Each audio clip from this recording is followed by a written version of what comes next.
So this information is actually readily available to us, but you would expect that news organizations would bring that to you. But that's why you're tuned into Salem News Channel, because you can count on me. So first of all, during the Trump years, of course, we had the pandemic. And during the pandemic, Americans began to realize what Republicans have been railing against for the past 30 years, which is that many of our critical infrastructure components are actually composed, they're manufactured, and then they have to be shipped from China. And so one of the things that President Trump and his administration did was to stand up a new piece of legislation and an agreement between our government and private sector to create N95 masks, COVID-19 protocols, anything having to do with a pandemic. Those things would be manufactured in the United States. In addition to that, they included drone warfare, its research and expansion and capabilities with partnership with our U.S. military. And so there are two things. First, there's the HR 5315 Drone Infrastructure Act. It included $200 million. One half of that goes to the creation of the drones, and the other half goes to drone operator training. But they went a step further than that. You had NARTP signing a cooperative research and development agreement with U.S. Transcom. Now, this is a U.S. Air Force Air Mobility Command and ACEA. The agreement opened a test corridor stretching from Joint Base McGuire-Dix Lakehurst to Dover Air Force Base, linking to New Jersey's Aviation Innovation Hub in Atlantic County. So where are the majority of these drone sightings occurring?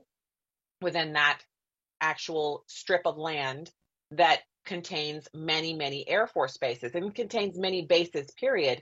So you have these military bases in New Jersey. This is all readily available information I found on the internet. The New Jersey Air Force bases, New Jersey is the Garden State. They have 9 military bases there, which seems like it's quite a lot compared to other states. The U.S. Marine Corps is the only branch of military service that doesn't have bases in New Jersey. And on the map, you can see that it overlays perfectly with the drone sightings that have occurred. Now, you might be thinking, whoa, pump the brakes, Stacey. Why would our government deny knowledge about the drones? Well, for many reasons. Number one, it is better to have the American people thinking and wondering about the drones than to have to explain to them that we're ramping up for what legislation has already called for, which is full operable capability by the end of 2025. And this is in preparation to exceed what the Chinese military is doing and other advanced militaries that we compete with on a regular basis are doing in this sector. There's also the Replicator program.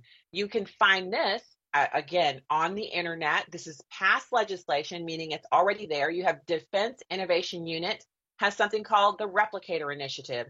It's the Department of Defense's effort to accelerate delivery of innovative capabilities to the warfighter at speed and scale through senior leader focus on solving a specific operational challenge. So the first iteration of Replicator 1 was announced in 2023, delivering an all-domain attributable autonomous system to warfighters at scale of multiple thousands across multiple warfighting domains.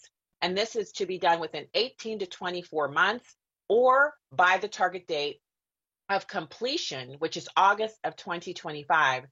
To update you on this, Replicator 1 is already augmented and complete, and they're working on Replicator 2.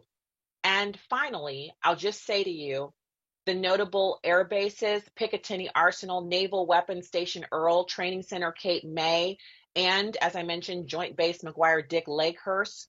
These are the areas where these drones would be lifting off from and being tested so that the operators could ensure that they're actually getting the job done and able to use them in any war front.